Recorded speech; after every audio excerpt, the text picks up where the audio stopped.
Hey guys, what's up? Roger here. Alright, it's Sunday in the shop and absolutely nothing's going on today. I haven't even checked to see if I've got any orders yet, but I printed this for my wife. This was about 12 hours in the X1C matte PLA, and it just used that light kit that came with the A1, and then printed out the base.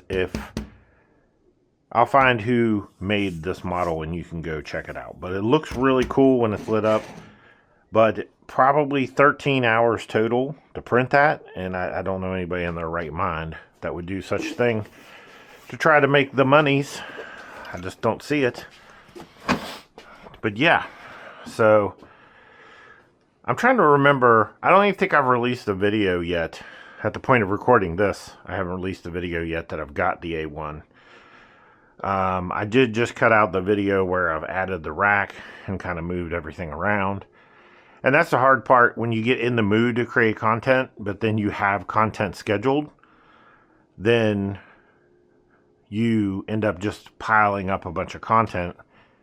And I don't know, it's like if I don't cut it out, if I'm just sitting on it, then eventually I'm just like, I don't think I'll post it. So I need to just embrace the fact that, yeah, I said I was only going to post twice a week, but when I'm in that kind of mood, or the actual amount of content that I could create actually is, worth doing more a week, I should probably do more. I should probably just go ahead and do more. So, but anyway, done with that ramble. The A1 so far. I've got the Elegoo Rapid PLA Plus loaded up in it. I was actually prototyping some stuff with it yesterday. Really didn't change much. Initially got an error, and I had to loosen up a screw on the back of the print head and tighten it up again for this axis, and then rerun the calibrations, and then it was fine after that. So no big deal there. The only thing I changed was this PTFE tube that came on it was like a tinted, or almost like a dark color, and it was kind of driving me crazy that as I'm feeding the filament through the tube, I can't see it. Like, I can't see where it's at. So I went ahead and replaced it with some clear that came with the X1C. Replaced it with some clear, that way I can see the filament feeding. I didn't get and if you're on the fence about, do I want the AMS, do I not want the AMS, I only print in single colors, typically get the AMS. And the reason being is, like, yes, I only print in single colors, but I printed in 4 different colors the other day. And every time I had to unload all this and then reload the new color. It would be different if this machine got loaded up with white and it just stayed with white all the time. But I don't have that luxury. I don't have that many 3D printers. So I did think about just getting another one of these clamps and putting it right here. And then, another PTFE tube. That way I only have to back it out to about here, and then I can just shove the other color down in. But I probably will just stop being cheap and go ahead and get the AMS light, because honestly I see the benefit of the AMS light for this. Which initially I think I didn't. And yeah. So going to be looking into getting the AMS light for the A1. Been super happy with the A1. It is a different animal though compared to the X1C. Much more quiet. Like, I can print with this and it makes very little noise. This is a noise monster. The fans are outrageous. The motion of the Core XY is super loud compared to the Bedslinger. I was really shocked at how much more quiet this thing was. Same plates, same sizes, 256, 256. So it is nice. Now here typically is interesting. Bed temperature about 55 C on this one. Hold on here. Well, where am I at? There we go. So PLA bed temperature about 55 C typically. And when I was doing Elegoo the other day, you remember I did that video, it was not adhering very well, and I ended up bumping up the temperature to 60°C on the plate, and then it started adhering with no problems. Over here, your bed temperature 65°C, and that taught me a valuable lesson about trying to remove prints from the plate the moment they're done. I can do that over here. Over here, I can just take my little scraper tool, get underneath it, poop, pop it up. You guys have probably seen me do that on video many times. If you do that over here, you're going to warp your print. The plate temperature is about 65°C, and with PLA, it's very malleable still. So I remove the plate and then set it over here, and then I'll just grab one of my backup plates and go ahead and load it in the machine for the next print, and give that print the opportunity to cool down a little bit before I attempt to remove it from the plate, because it will warp it. It will warp it. And it's kind of wild. Let me see if I have yeah, here's an example. Yeah, you can see this piece where I tried to remove it from the plate with the scraper, and it warped. So, oh well, that's that. So now you know. Yeah, you can tell I've got nothing going on, but I thought, this is kind of an impromptu video, and you have to let me know if this is the kind of thing you like, where I'm not really talking about anything in particular. I'm just kind of rambling on, and because I don't have a whole lot going on today in the shop, it gives me the freedom to just ramble a little bit. Oh yeah, I forgot about that. I need to figure out what Raspberry Pi this is. I think this is the Pico, but I'm kind of in the mood to do another Pi project.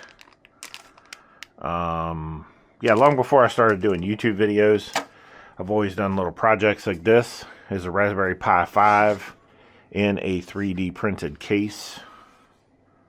And it's got a CPU fan. It also has two RGB fans right here in the front that light up. And what I learned quickly is that these are I think they were 3.5 volt fans, and I could not power them from the GPIO ports because there just wasn't enough power available. There are two fan motors and multiple LEDs, and it just wasn't enough juice. The fans were turning and they were lighting up, but they weren't super bright, and you could just tell like something was off. So I ended up grabbing a MOSFET and just using a MOSFET to kind of switch the power from the GPIO port. So the GPIO is just triggering the MOSFET to let the power pass. And then, I know, some of you are probably like, what in the hell is he talking about? But there are probably some of you that know. So yeah, used a MOSFET, got it all fixed up. Turned out amazing. Absolutely love it. I'm going to try to plug it in because I need to start using it. Like, it's so dumb. I build these things and then they just sit. I just don't use them. And it's kind of wild. And why would I put that in down there? That's stupid. Let me see something. Oh, wow. That one's pretty full. Is that an open right there? Look, this is a fire hazard. I don't want you to... I'm in no way recommending that you behave like this. Please don't do this. But that's the great part about these shelves is you can do some really janky wiring. Look back here. Like, that's terrible. And I know the color... the noise, I should say, from this camera is not great. But it's so convenient because I don't have to hold a camera. So let's put this back.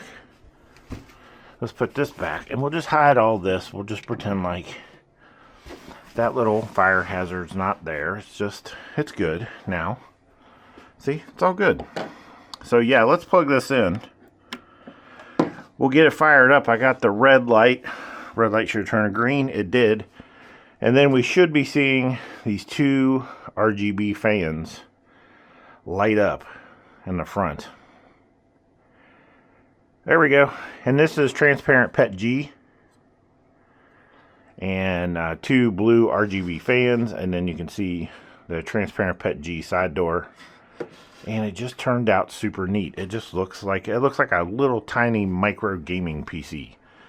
And I'm super duper happy with it. And I'm sure the OS is going to be mega pissed because I just did that. But that's alright. I need to keep this cord up here because I honestly want to start using that. I might be able to, I don't know. It's a cool little project. I built it. I loved doing it. I had zero application for it. Just nothing. Had nothing to do with it. I just wanted to build it. What are you doing? So what are you guys doing with the, let me ask you in the comments, let me know, what are you doing with the bamboo thing, right? The whole community's in a bit of an uproar about bamboo and the changes, and I'm just really curious of like what you guys are doing. Like, are you going full land mode? Are you not doing any kind of updates? Are you just leaving well enough alone? Are you kind of addressing it like a normal user would? Like, you know, Joe Blow bought an A1 and he just prints out brackets and stuff, and he's not really involved in the community, so he doesn't know anything about all this drama. And more than likely, he'll install the update and then he'll keep printing and he won't really even realize there was a change. I think that's one of the biggest issues with Bamboo, is that they said anything. Right? Because you remember back in the day, Apple, I used to jailbreak every single phone I owned. And Apple would just be like, hey, new update. This is all the great features that it adds. And it also, not to mention to you, but it also closes this door, so you can't jailbreak your phone anymore. But they didn't put that in there. You know what I mean? They would just say, hey, this is an update and these are new features. So we would all be like, ah, cool. And then we uninstall it, and then all of a sudden my phone's bricked. And now I have to do a complete reinstall because it broke the jailbreak. And I think Apple got really good at making it difficult to maintain a broken phone, right? They were constantly adding new features, tempting you to go back to the ecosystem. And finally, I just bent the knee and stopped jailbreaking my phone. And so I feel like that's kind of the approach that Bamboo's taken. I think, you know, when they did that conversation with The Verge, and The Verge asked them, hey, will you ever force anyone to use only your filaments and your printers? They said, not in this product lineup. And that gave me a very clear view of like, okay, I know what I see what they have planned now. They're more than likely going to come out with a small industry version of their printers. And it's going to be a very closed, tight ecosystem where you buy their commercial printers, you use their materials, you use their network management software, and, you know, it'll be a nice closed ecosystem where everything just works. And there will people that will certainly probably sign up for that. They'll just be like, oh, cool. I can just buy 10 X1 commercials and put them in a unit and have a central interface. And there's so much potential for that type of thing. But you really have to hammer down your ecosystem to do it. So you can imagine if you had 15 3D printers in a room, you had a centralized piece of software, and you didn't even send the job to a specific printer. You, through the slicer, just send the job to a queue. The queue would say, okay, this requires red PETG, and it's gonna, you know, this is the size of the job. So it knows every printer's bed. It knows every printer's material via the RFID, right? So when you drop the print into the queue will go, hey, X1 number 3 has PETG in slot 4, and its bed is big enough, so we're going to send the job to it. Right, but let's say the next print, even though it has red PETG, it's busy. right? The queue would say, oh, well, this has the qualifications to print the job, but it's busy. So it automatically requeues the job to another printer on the network. That kind of stuff is what commercial printers are going to want. They're going to want to be able to open a file, drop it into a queue, and it just automatically gets spit out by a printer. You know, it'll run a report and say, you printed this product and it printed out on this printer. So this is where you go to, you do a report like, okay, I need to retrieve the things that I printed, and it'll tell you, okay, X1 number 5 printed this job. And then you go to X1 number 5 and retrieve the job. It's that kind of thing that would be hugely beneficial in a commercial space, but is always going to be subject to being broken when you allow third parties.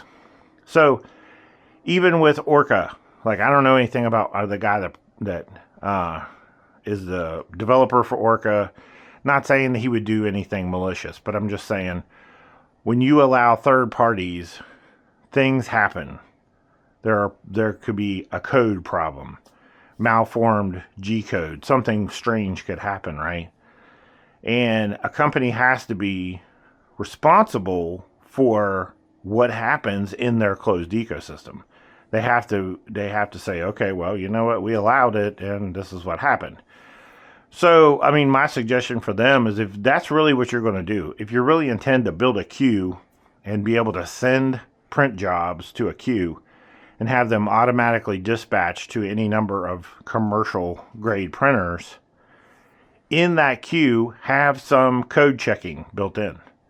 So if a job is submitted to be queued, to be sent to the printers, just code check. Make sure the code is examined before it's dispatched to the printers to make sure 100% that it's viable before it gets pushed out. Then the slicer doesn't really matter.